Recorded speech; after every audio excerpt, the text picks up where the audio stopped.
नमस्कार, अनादि टीवी देख रहे हैं आप। मैं हूं आपके साथ ऋषिका गुप्ता। और आज जो बात छत्तीसगढ़ में साहू समाज के युवकों की हत्या के बाद हो रही जातिवादी सियासत की।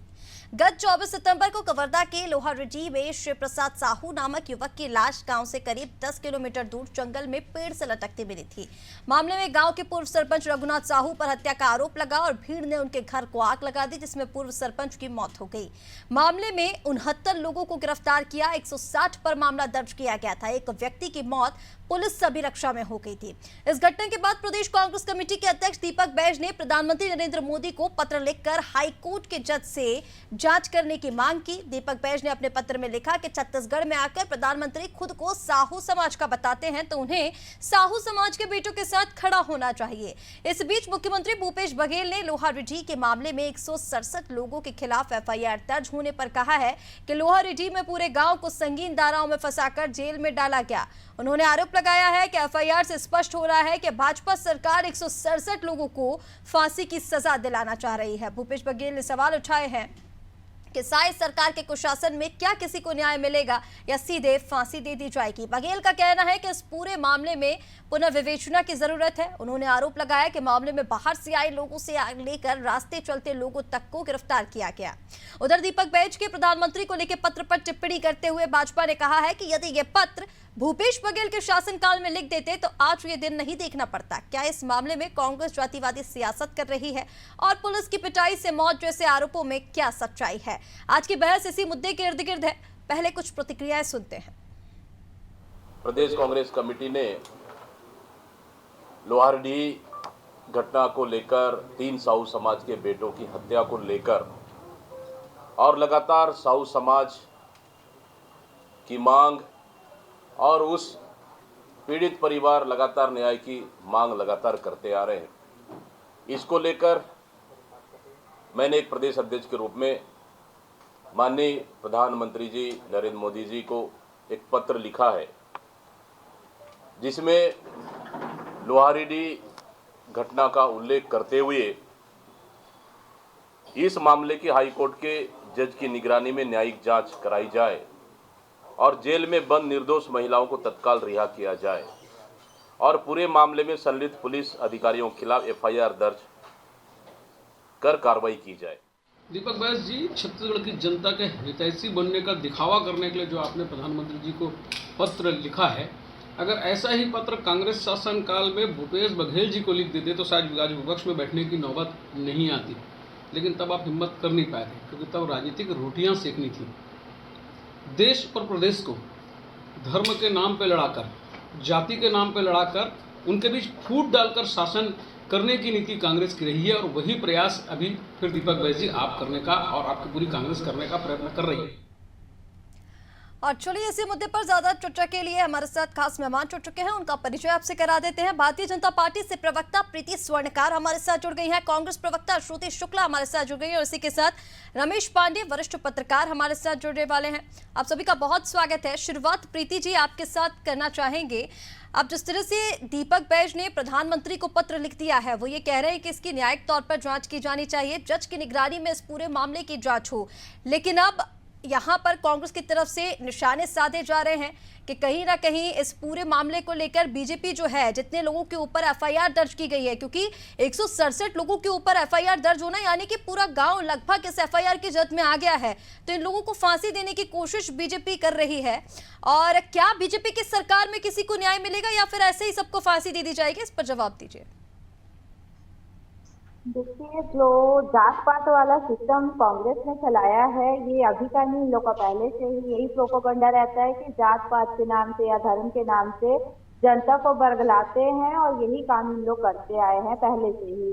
तो जहाँ तक ये साहू समाज का रहा, देखिए न्याय सबके लिए बराबर रहता है, चाहे वो कोई भी समाज से हो, यादव समाज से हो या साहू समाज से हो या फिर किस एसटी समाज से, कोई भी समाज से, लेकिन न्याय सबके लिए बराबर रहता है। न्यायपालिका तो सबके लिए इक्वल बनी हुई है, तो उसमें जितने लोगों के ऊपर शक के दायरे में हो या फिर वहां उस घटना स्थल पे मौजूद रहे होंगे या फिर जैसा भी रहा होगा, तो सबके ऊपर अगर एफआईआर हो गई है तो इनको प्रॉब्लम हो रही है।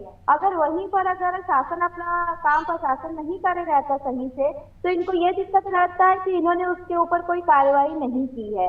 तो अगर सही बात है, अगर इन लोग यही अगर जातिवाद का हो गया या साहू समाज का जो इन्होंने मुद्दा उठाया है अभी, अगर यही जो लेटर ये मोदी जी को आज देने की बजाय अगर मुख्यमंत्री भूपेश बघेल जी के सत्ता में रहते हुए देते तो कार्रवाई होनी चाहिए थी, और हो सके इनसे अच्छी कार्रवाई करवा सकते थे लोग। अपनी सरकार में इन्होंने ऐसा कुछ भी नहीं किया।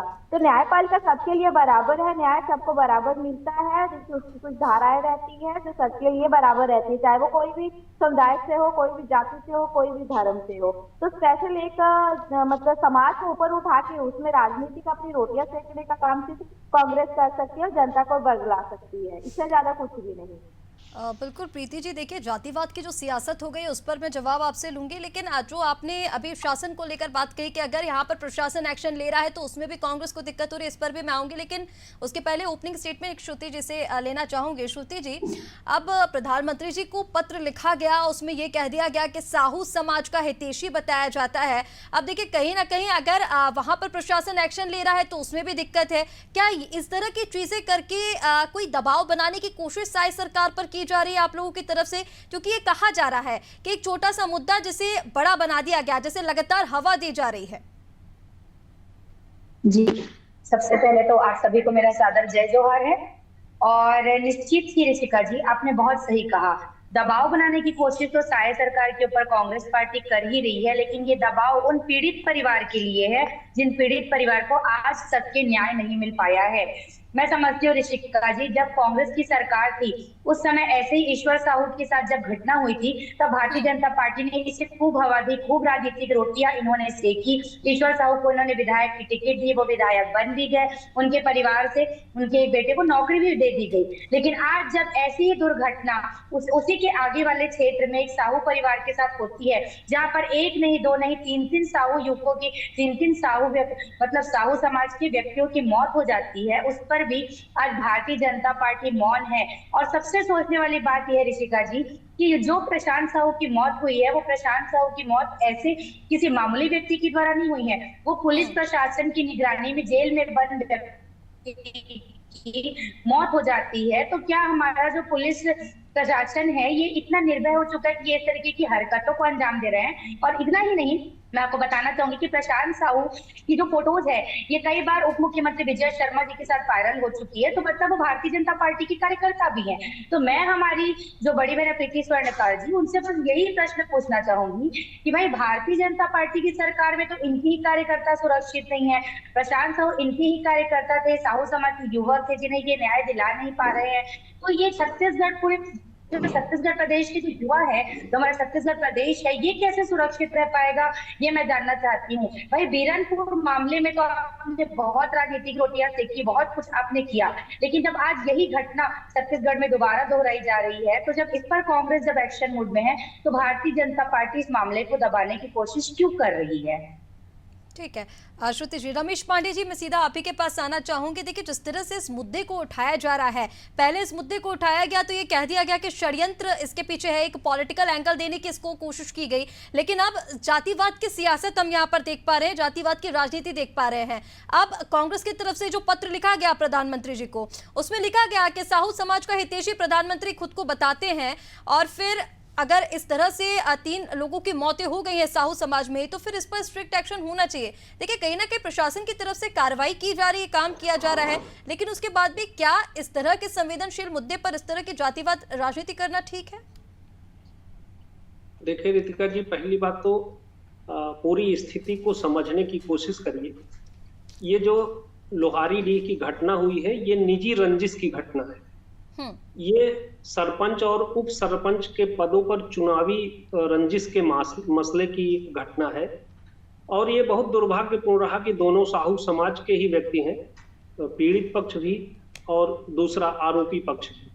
अब रही बात जो प्रशासन कार्रवाई कर रहा है, इतनी बड़ी संख्या में लोगों के खिलाफ कार्रवाई क्यों कर रहा है उसको भी समझने की कोशिश करिए कि जब एक व्यक्ति के घर में आग लगा दी गई, पूरे घर को आगजनी में झोंक दिया गया, और पुलिस प्रशासन गांव में आता है, तो एक बड़ा दल, बड़ा समूह पुलिस प्रशासन को रोकने की कोशिश करता है, और यहां तक कि पुलिस अधीक्षक के साथ भी धक्का मुक्की और अभद्रता की घटना होती है। तो निश्चित रूप से उसमें समूह में संख्या अधिक रही होगी। जो 167 लोगों के नाम आ रहे हैं, तो 167 लोगों के नाम ऐसे नहीं आ रहे होंगे, वो ग्रुप रहा होगा, समुदाय रहा होगा, जहां सामुदायिक घटनाएं होती हैं वहां इसी तरह के FIR होते हैं। FIR का मतलब फांसी देना नहीं होता, FIR का मतलब दंड देना भी नहीं होता।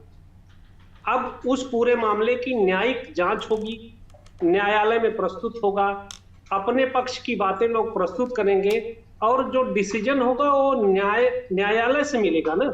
हम ऐसे कैसे करने की 167 लोगों को फांसी दी जा रही है, 167 लोगों को दंडित किया जा रहा है। अब रही बात कांग्रेस पार्टी के पत्र लिखने का, तो कांग्रेस पार्टी को पत्र लिखना जायज है, वो विपक्ष की भूमिका में है, सवाल भी उठाना जायज है।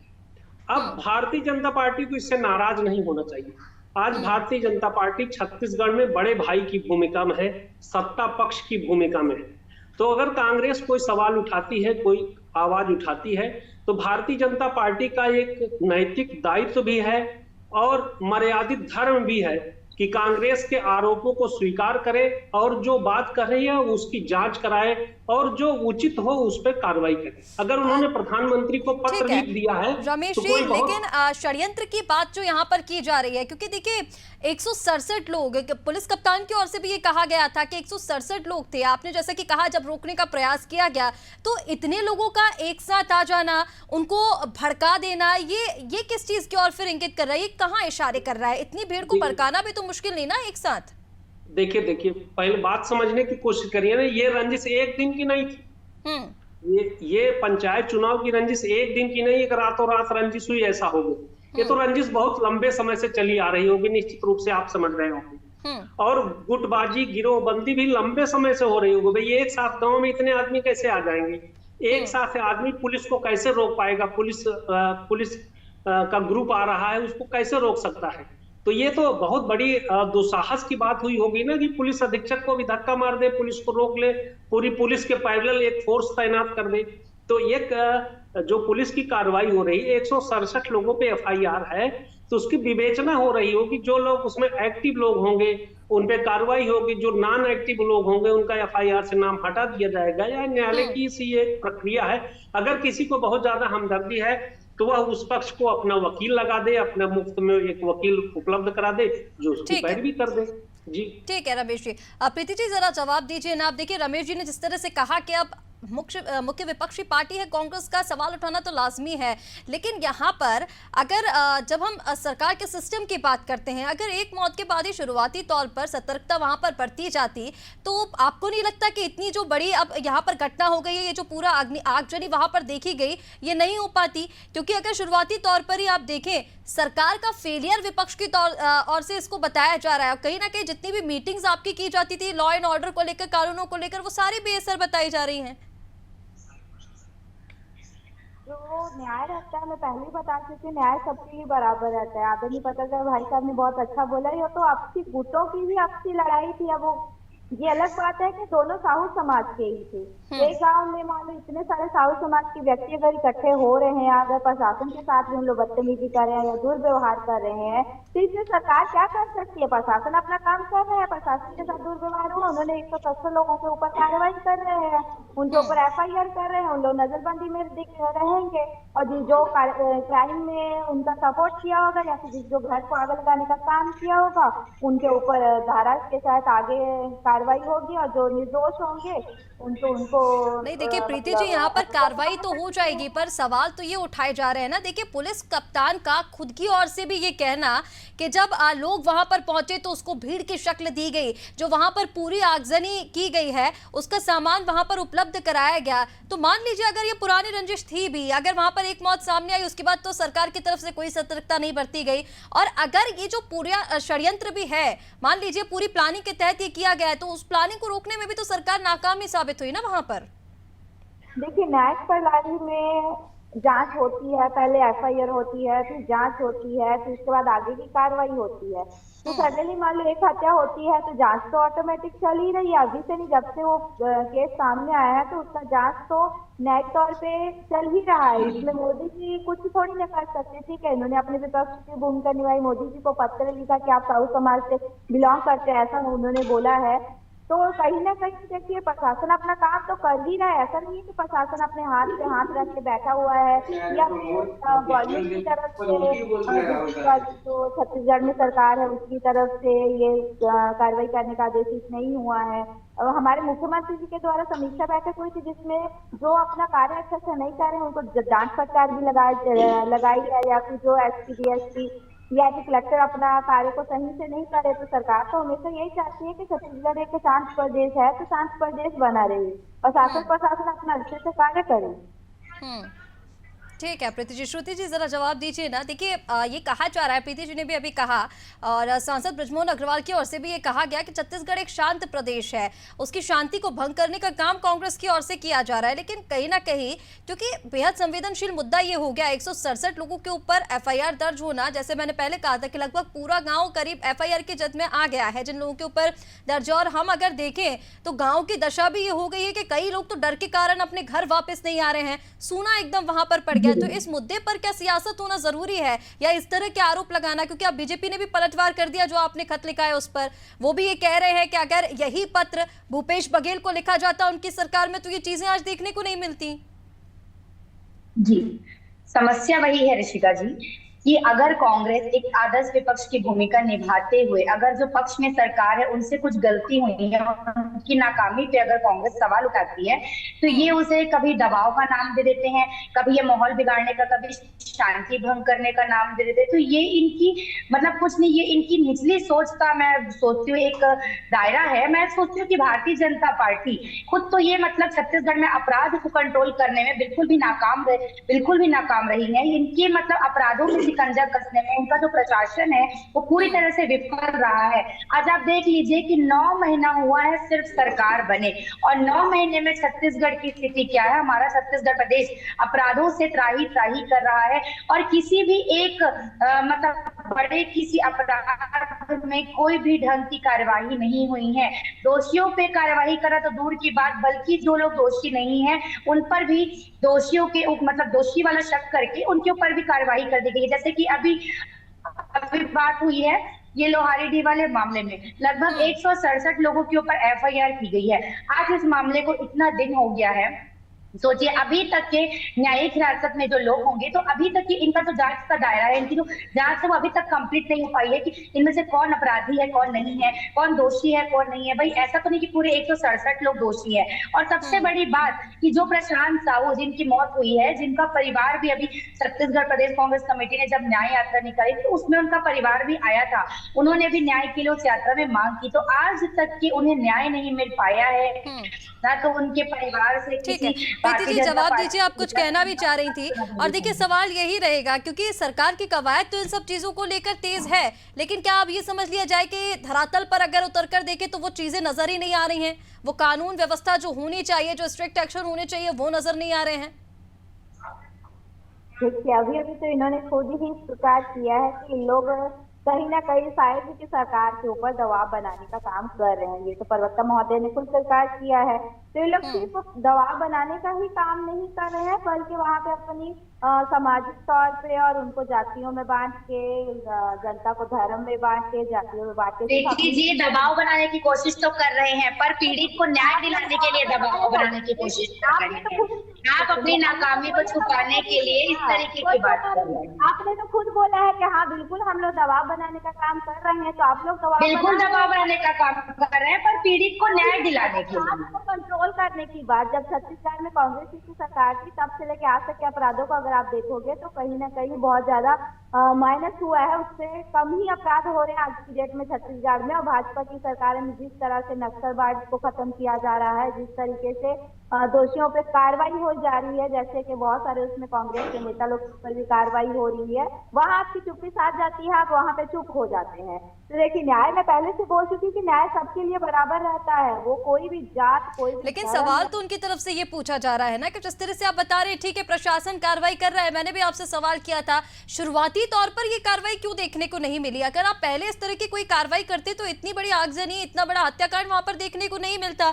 जो लोग वहां से पलायन करने को मजबूर है उन लोगों को नहीं करना होता। गांव में कहीं ना कहीं शांति तो बनी रहती है ना, जिस शांति की बात आप लोग भी कर रहे हैं।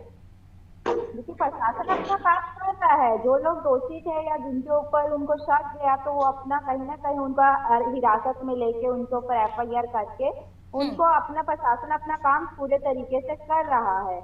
और आगे देखिए, न्यायिक जांच है, वो ऐसा तो नहीं है कि आज हमने किसी को अरेस्ट किया प्रशासन ने और कल उसका फैसला कर दिया। जैसे इन्होंने तो खुद ही फैसला कर दिया कि 167 लोगों को फांसी की तो सजा फिर दी आपको जा ऐसा रही है। क्यों लग रहा है कि यहाँ पर प्रशासन को बदनाम करने का काम किया जा रहा है या फिर शांति भंग करने का काम किया जा रहा है? वो भी अपना काम ही कर रहे हैं।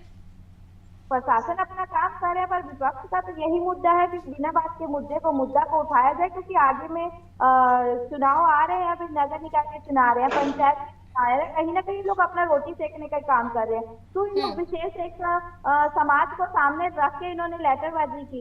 एक आम कार्यकर्ता या फिर आम एक जो जनता के हित में इन लोग लेटर लिखते, इन्होंने सिर्फ एक साहू समाज को प्रमुख रख के वहां अपनी राजनीतिक रोटी सेकने का काम किया। एक सामाजिक जो था आपसी जिनका लड़ाई था उसको सामने रखा, ना कि इन्होंने अपनी विचारधारा रखी कि छत्तीसगढ़ में कुछ प्रशासन जो भी है काम नहीं कर रहा है। इस टॉपिक को उठाते तो इन्होंने क्या किया, एक समाज को प्रमुख बनाया, जो जिनकी आपस में गुटों की लड़ाई थी, जिनके आपस में ही चुनाव को लेके तो कुछ प्रॉब्लम्स चल रही थी, इन्होंने समाज को प्रमुख बना दिया। तो ये तो सिर्फ जातिवाद में और इसमें धर्म में बांट के लोग, खैर कांग्रेस का पहले से यही एजेंडा चल रहा है, इतने सालों से चलते आ रहा है, उसको बदल नहीं पा रहे हैं इन लोग।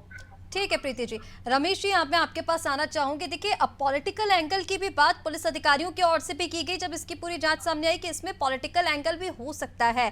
और जिस तरह से अभी प्रीति जी कह रही थी कि प्रशासन अपना काम कर रहा है लेकिन शांति भंग करने का काम किया जा रहा है, क्या आपको लग रहा है कि छत्तीसगढ़ की सरकार या फिर प्रशासन को बदनाम करने का काम वहां पर विपक्ष की ओर से किया जा रहा है, या फिर पॉलिटिकल एंगल की जो बात की जा रही है उसके लेकर क्या कहेंगे आप? देखिए, पहली बात तो पूरी बात समझने की कोशिश करिए और सही बात पब्लिक के बीच जाना चाहिए। लोहारी डी गांव में किसी भी प्रकार की कोई अशांति नहीं है। जो ये भ्रम है कि वहां अशांति है, गांव से लोग छोड़ के भाग गए, पूरी तरह से गलत बात है।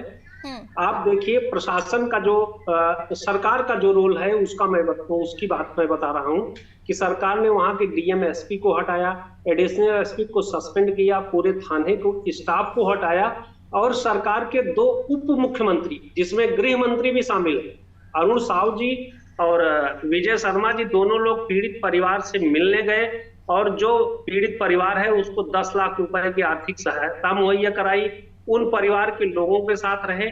उसके अलावा गांव में भी कई बार दौरे किए विजय शर्मा जी, और गांव के पूरे लोगों के साथ वहां मौजूद रहे, लोगों के बीच रहे। अधिकारियों का लगातार दौरा हो रहा, किसी तरह से खौफ का वातावरण नहीं हुआ। यह दुर्भाग्यपूर्ण है कि इस तरह की एक दुर्भाग्यजनक घटना हो गई जिसमें इतने लोग हताहत हुए। तो सरकार का जहां तक पक्ष है और गांव में जो शांति की स्थिति है उस पर कोई दिक्कत नहीं है। गांव में पूरी तरह से शांति है, पूरी तरह से स्थिति नियंत्रण में है, अधिकारी अपना काम कर रहे हैं, लोगों को न्याय मिलेगा। ठीक है, देखना होगा कि न्याय कब तक मिलता है फिलहाल रमेश जी, क्योंकि यहाँ पर जातिवाद की जो सियासत है वो बेहद अब दुर्भाग्यपूर्ण हो गई है। जिस तरह से पत्र लिखा गया और सिर्फ साहू समाज को यहाँ पर इंगित कर दिया गया। फिलहाल आप सभी मेहमानों का हमारे साथ जुड़ने के लिए बहुत शुक्रिया। तो छत्तीसगढ़ की सियासत लोअर रीडी मामले को लेकर, जहां हत्याकांड के मामले में अब जातिवाद की सियासत देखने को मिल रही है। कांग्रेस की तरफ से जो प्रदेश अध्यक्ष है दीपक बैज, उनकी तरफ से पत्र लिखा गया प्रधानमंत्री को और उसमें लिखा गया कि प्रधानमंत्री जब छत्तीसगढ़ पहुंचते हैं तो खुद को साहू समाज का बताते हैं, लेकिन साहू समाज की और कुछ नहीं किया जा रहा है उनके लिए।